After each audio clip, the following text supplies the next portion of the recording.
It's a new episode of Carry the Two, and I've got another surprise for you listeners. Hello. Ian is still MIA, prepping for a vacation away from the cold of Chicago, so I've brought in another guest host. Should I introduce myself? Yeah, let's do it. I'm Jude Higdon. And I'm Sadie Witkowski. And you're listening to Carry the Two, a podcast from the Institute for Mathematical and Statistical Innovation, aka IMSI. This is usually the podcast where Sadie and Ian talk about the real-world applications of mathematical and statistical research. But today, we're changing it up once more with Jude joining me as co-host. Jude, do you want to say a bit more about your background? Sure. Thanks, Sadie. Well, as I said, my name is Dr. Jude Higdon, and I'm the Chief Operations Officer and co-founder of the QSIDE Institute. My background is in educational and organizational psychology. And Jude's team was the other half of the research collaboration workshop that was hosted here at IMSI this past January. Along with Carrie Diaz-Eaton and her group, listen to the previous episode for more on that, Jude's QSIDE Institute team was hard at work on a prototype. Although instead of a single tool, we were trying to build a toolkit that could be used across multiple communities. That's right. As I recall, your acronym for the group was SToPA, Small Town Police Accountability Lab. Is that right? That's right. The SToPA lab is actually a part of the QSIDE Institute, and for our research collaboration project, we were focused on developing a toolkit for procuring, structuring, and analyzing policing data in small towns that lack the resources and systems to make their own data public. IMSI, as we often say in the credits, is located in Chicago, which is a major metropolitan area. Though I did grow up in a small town in Texas before I moved. So what inspired your group to focus on small towns as opposed to big cities? Well, more than 75% of incorporated places in the U.S. have populations of less than 5,000 people. In fact, less than 40% of the U.S. population lives in cities with populations of more than 50,000 people.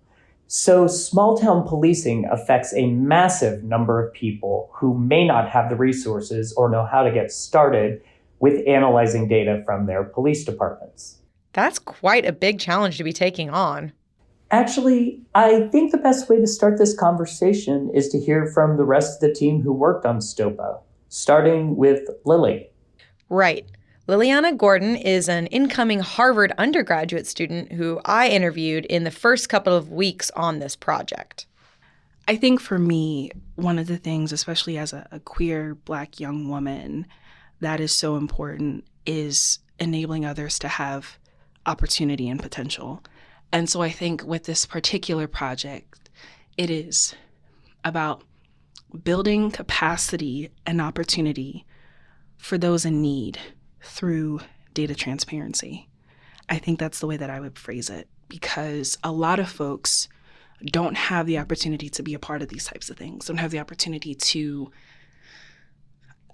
build themselves and find resources because they're so focused on the immediate, right? Like when your very existence is resistance, you don't have the opportunity to join these types of things. And so really what we're trying to do in the SToPA lab is make sure that those types of barriers are removed for folks in terms of policing so that they can have the opportunity to get involved in things that are greater than themselves, I think, because so often we're just not given that. So we hoped that by building this toolkit while at IMSI, we could help local organizers pursue their goals with some form of structural support. And as I understand it, Lily was extremely helpful in the first step. I almost want to call it step 0 of, making sure you're building the toolkit in a way that focused on potential and known community needs first. I think my focus these past few weeks have been on really just creating pathways of communication so that activists who are on ground in Nashville and Baltimore and other places can communicate to the data scientists here. Because, when building community participatory action teams, you have to make sure that there is communication. And a lot of times, both groups can be kind of isolated in their work, right? And so one thing that I have been trying to do is kind of representing some activists, particularly in places like No Exceptions Prison Collective in Nashville and the Black Nashville Assembly. Even though I'm just a member, I know them. And so just making sure that their voices are heard in this mission and ensuring that we are making this toolkit, this project accessible to all, regardless of various roadblocks that people might be experiencing or facing. I should also mention that taking on this idea through QSIDE's, which stands for the Institute for Quantitative Study of Inclusion, Diversity, and Equity, right, had already established a group called the SToPA Lab. And we had already been working with Williamstown, Massachusetts, and Durham, North Carolina to collect data on local policing. Our time at IMSI was aimed at scaling this process up into a toolkit for use in any small town or city in America. And building the toolkit to make sure that we can provide the resources necessary for social justice activists, for grassroots organizers, and for data scientists at all education levels so that they can get involved in this work and start building resistance and creating change. So it's been exciting. So I think Lily's explanation helps lay the groundwork, but what were the actual steps in the SToPA toolkit that your team was developing over the course of a month at IMSI? So after we cataloged the kinds of needs that small towns have, our next step was to procure data. I think we should hear from William, since that was his main assignment for the month. William Bork is a grad student at Michigan State University, where he does work on data analytics and education. Ironically, I'm not actually working on all of that technical stuff. I'm working on the get data side. And so what we're trying to do is collect more data from other small town police departments and create a workflow that is, we can think of it like a user playbook. And I'm kind of testing that workflow. So the reason I chose that was because I've never requested data from any public institution. I don't know anything about that. And so for that reason, I was interested in learning more and trying to fit into the project that way rather than my typical contributions, which have been maybe more on the technical side.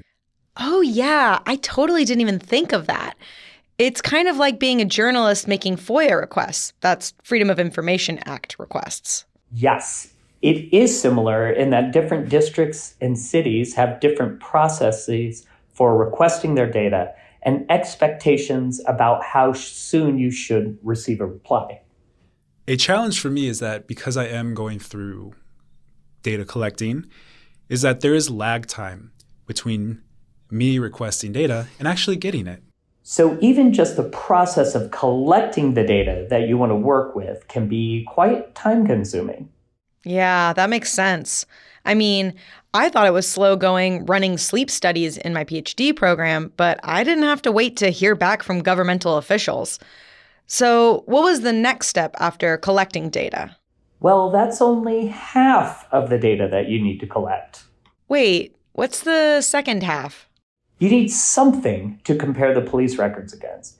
If you're trying to determine whether people with certain intersectional identities are more targeted by police than others or policed differently than people from other intersectional identities, then you need to know a baseline. Right. So you need general demographics data for that small town or city as well. My role in this project was mostly trying to figure out how to collect and analyze census data when combined with policing data to be able to better understand how we actually answer questions about how communities are policed. For example, we might see certain demographics in the policing data compared to demographics of a given community and be able to make conclusions about the different biases that might be present in how our communities are being policed. You just heard Claire Kelling, an assistant professor of statistics at Carleton College. Her primary role was to help collect the census data and to build a process that would make it easy for future groups to collect that data as well. We then use that census data as a baseline for our analysis. Okay, so William collected police data, Claire collected census information, and then you're good to go? Well, no. Man, I just keep jumping the gun here. Not all data is organized the same way. Each town or police department might organize their data differently and even file it differently. So you're saying it doesn't arrive all nice and neat with variables clearly labeled in an easy-to-analyze Excel spreadsheet? Not usually, not even close. This is where Sam Hansen took over organizing the next step. I was doing what we refer to as step 2, which was extract and transform. Sam is a mathematician, and they're the mathematics and statistics librarian for Michigan State University. Most of the time, the form which the data comes in is not the form that you can actually use to do anything with. And so I was putting together documentation and workflows to try to extract the data from whatever form you get it, and then transform it into a usable format. As anyone who's worked with a public data set would know, cleaning and organizing the data often feels like half the battle. Yeah, when I spoke to Sam, they mentioned that they had built a branching set of instructions for how to organize and read in the data based on the form the data they received came from the department. If I were trying to do this research solo, this is definitely where I'd drop off. Not knowing how to even get the data readable feels like such a challenge. For sure. Our hope is that the toolkit will be well structured enough that, at least for some basic questions, we can help local communities to find, clean, and analyze their local police logs, even if they don't have a professional statistician or data scientist to work with. So after we get the data and we format it into some sort of usable, organized form, what's next? Well, why don't we let Clarissa Ache Cabello explain, since she took on that step? I have done some analysis. I've been trying to expand on those and create some templates and examples for people to choose how to answer some of the policing questions they might have in their small towns. So when I spoke with Clarissa here at IMSI, she told me how, as a graduate student at Duke University, she'd worked with undergrad students to think through these questions as they pertain to Durham. Yeah, Clarissa already had experience looking at data and thinking about how to answer specific questions that relate to that community. I actually caught Clarissa right before the end of January here at IMSI, and it was really interesting to hear what she'd been up to. Yes, during the last week, I have tried to do a template analysis for how to think about bonds, bail bonds, and fines that the police may charge you with when you're arrested. And it's more complicated than you may think. It's like, well, the question would be, are people of different races and genders being charged with bail bonds or fines that are different? And sometimes the source of variation that you may think it's going to be there, it's not, and you may need to twist your question a little bit. For example, in Durham, we have this data set that we couldn't really find any evidence or significant evidence of different amounts of bail bonds charged for people of different races, but the source of variation was in how charges are dropped before they got occurred. So people of different races and genders may be going to court with different amounts of charges and different severity of charges. And that actually doesn't have a lot to do with the policing, but more with the prosecution part. Mm-hmm. So everything is connected in social sciences, and it's complicated. So indeed it is. But again, what we're trying to do is to set up the toolkit so that it lays out the process very clearly, makes each step a little easier and less intimidating, and sets local communities up to start the process of analyzing this type of data for some basic questions. For example, are people of color more likely to be stopped by police in our community? For teams with the benefit of a data scientist like Clarissa, they can begin investigating deeper questions, like the bail bonds investigation she just described. Okay, so far we've gone over how to engage with the local community and get activists involved, how to get the data from police departments, how to clean and organize the data so it's usable, and how to build templates to ask specific questions you have. What's next? Well, if you have data science training or have worked with big data sets in the past, all of this might seem like not a big deal. But a lot of the community organizations that are interested in doing this work don't have experience coding. Right. I mean, how many people know R or Python well enough to take someone else's code and adapt it? Exactly. So how do we make sure this toolkit is actually going to be accessible to folks without this expertise? Well, teaching everybody to code certainly isn't the way. Nope. And this is where Drew Lewis played a vital role. So I've been working on trying to make a version of this that is useful for somebody who does not know anything about coding and does not even want to look at code. That's a challenge. Yes. So trying to think about what questions that they probably want to answer. Can we kind of lay out the analysis for them and get this basically automated if they have access to some data and it's in some nice form somehow, then we can go ahead and really walk them through answering these questions. So when I interviewed Drew, I joked that he was the king of GUIs, which he pointed out I was using jargon and should know better as a communications director. GUI, for those of you who haven't heard the acronym, stands for Graphical User Interface. Basically, it's what you see, for example, when you're creating a Google form. It's where you have boxes to add text or drop-down menus or buttons select between multiple options. Right. It's an easier way to select across options in a point-and-click manner rather than working in the code. From what Drew told me, they started by creating an interface for one of the data questions that Clarissa was working on and then expanded from there. So now we have a kind of a template that, okay, this is for one particular kind of question, and now we can adapt that to other kinds of questions that people might want to answer. I should mention that we also had other team members working on portions of putting together this SToPA toolkit. That's right. Unfortunately, I wasn't able to catch everyone at IMSI over the month. It was just a whirlwind of activity. So who did I miss again? Well, Kanan Inse is a faculty member at Westminster College, and Ranthony Edmonds is a postdoctoral fellow at Ohio State University. They are both working on analysis streams similar to Clarissa's work. And thankfully, I was able to speak with most of the folks here physically at IMSI over the course of January. So I'm new to this whole podcasting thing, but is this the point where we Zoom and talk about what we accomplished in about a month? Almost, but first let's take a quick break.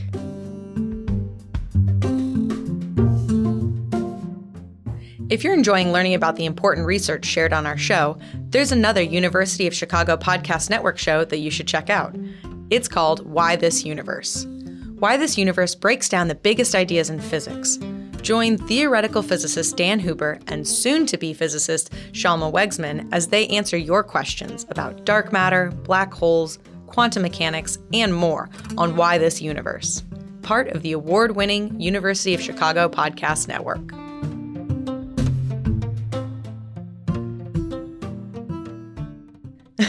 So did I tell you what SToPA means in Polish? No. It's the Polish word for foot. It's really random, I know, and my partner always jokes that you've subscribed to Polish facts because I'm always sharing these weird tidbits like that. Well, maybe with this new toolkit, we can get people to jump in with to SToPA to look at their local police department's records and know how to interpret what they find. Yeah, that's right. So at the end of the month, how far did y'all get? That's a good question. We see the toolkit in 3 phases or levels. The first level is very basic. That is the 10 to 15 most common questions among teams that want to investigate these types of data when they're just starting out. This level assumes very little coding skill and is focused on very simple descriptive statistics. So just asking, what are you trying to find out? Gotcha. Right. Then the second level is a deeper dive into some of those basic questions, as well as some additional, slightly more complex questions that could, in theory, start to lead to predictive models. This obviously would require a team member with some real data science chops. So this is where a community group might start enlisting a data scientist, such as yourself. Well, that's very generous, but as someone who is not really a data scientist, maybe another member of the QSIDE team with some real technical skills. But yes, the final level is the community of practice model, which is more free exploration of the data. This is very much like our SToPA research lab, led by Drs. Anna Hensch, Ariana Mendible, and Manouch Aminian. Given that this is how we're thinking of it, our goal to get that first, most basic level defined and finalized, I'd say we're about 90% of the way there after the workshop. I mean, that's fantastic. I'm still in awe of how much progress both you and Carrie's group made over such a short time at IMSI. Thanks. Me too. It was a very amazing and productive month. And I know I didn't get the chance to speak with either Ranthony or Kanan, but they were both present via Zoom at the end of program presentation and had some really great things to say about their experiences. First up, let's hear from Ranthony.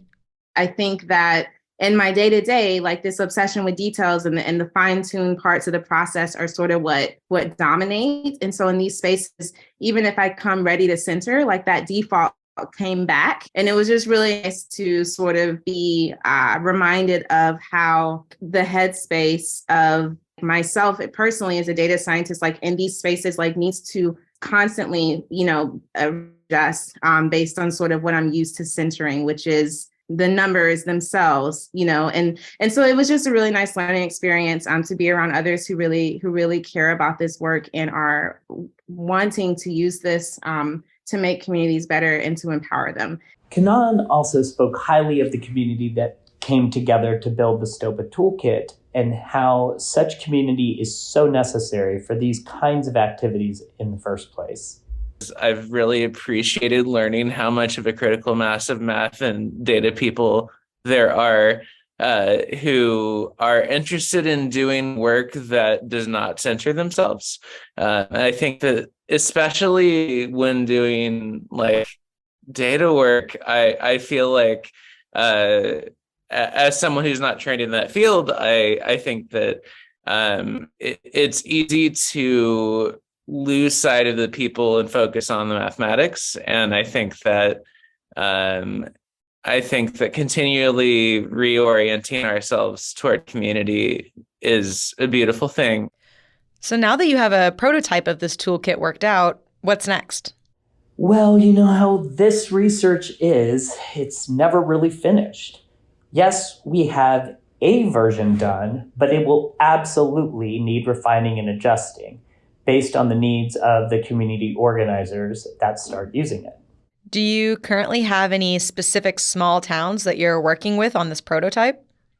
Yeah, we're currently working with research groups at Michigan State, Northwestern, and Clarkson College to pilot the toolkit to begin collecting, cleaning, and analyzing their local policing data. We hope to scale it up and out to other communities in the coming year. Oh, yeah. When I spoke with Lily, she mentioned something about that.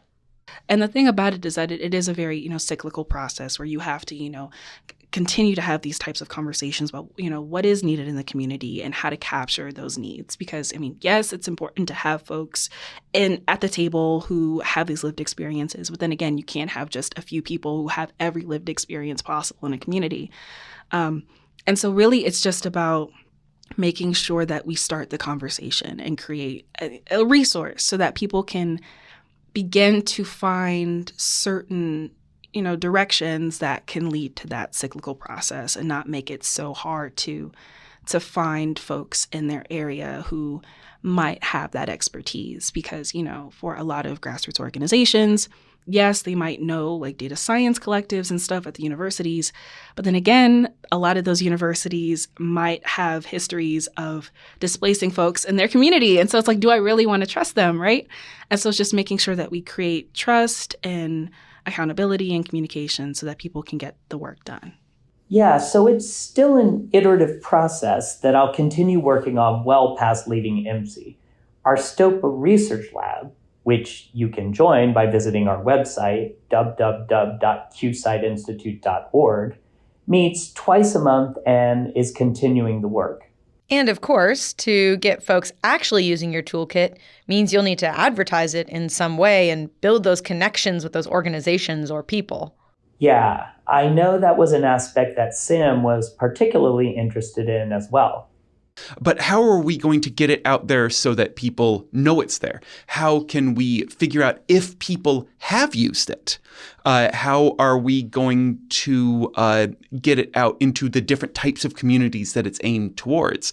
Because it's aimed at people who do data science, but also people who are interested in, trying to figure out and analyze police departments.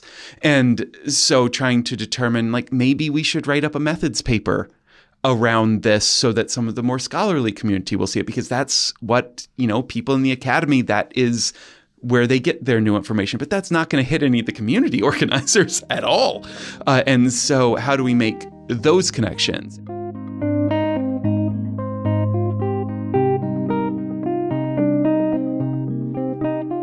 Yeah, I see the appeal of writing up an academic paper as proof of concept, but I don't think that's actually going to reach folks in small towns that are agitating for change.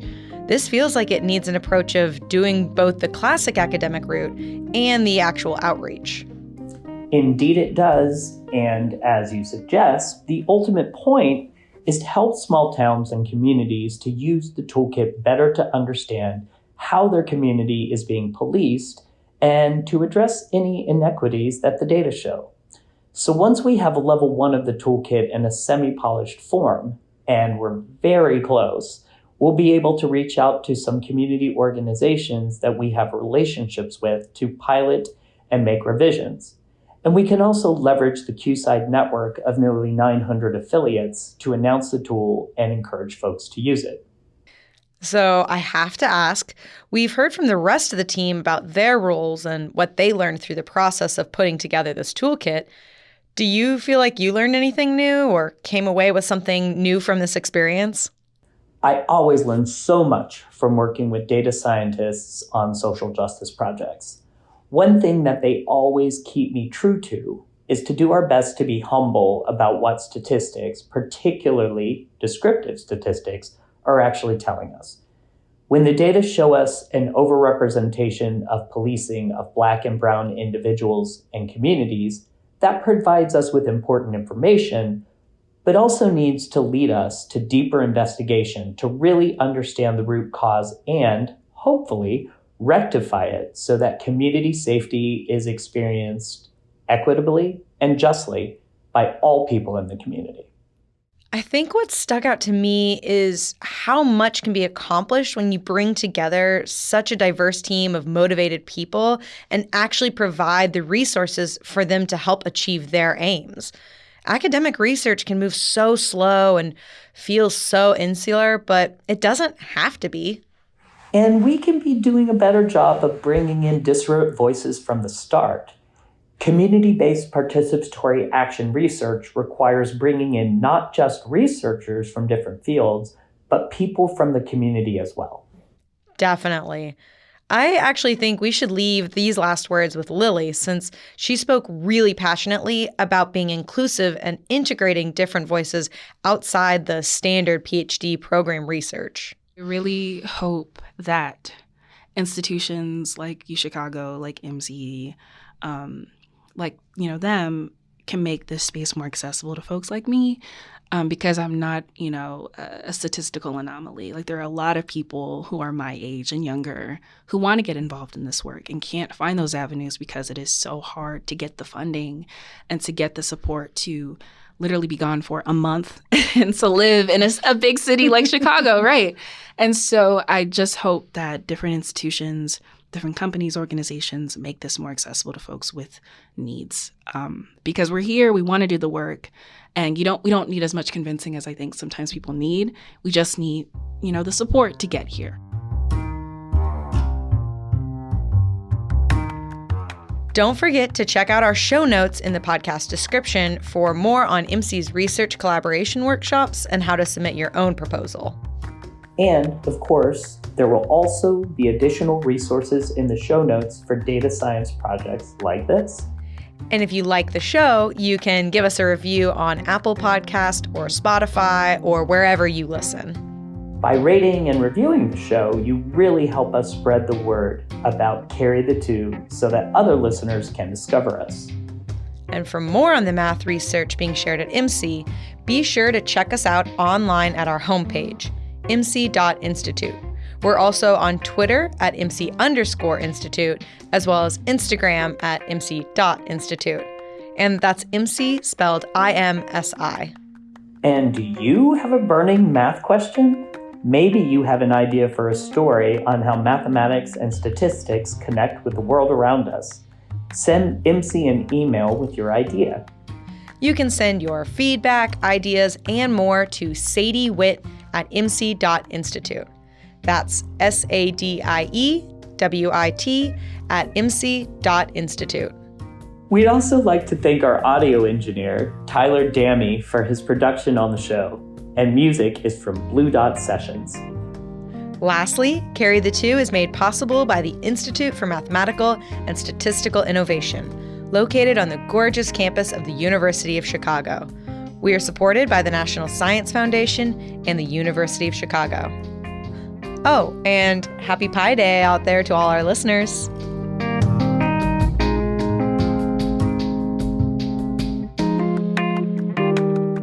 But Ian and I often interrupt each other, and it's hard to write those lines.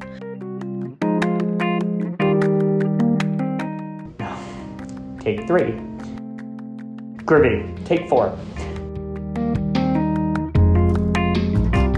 3:14.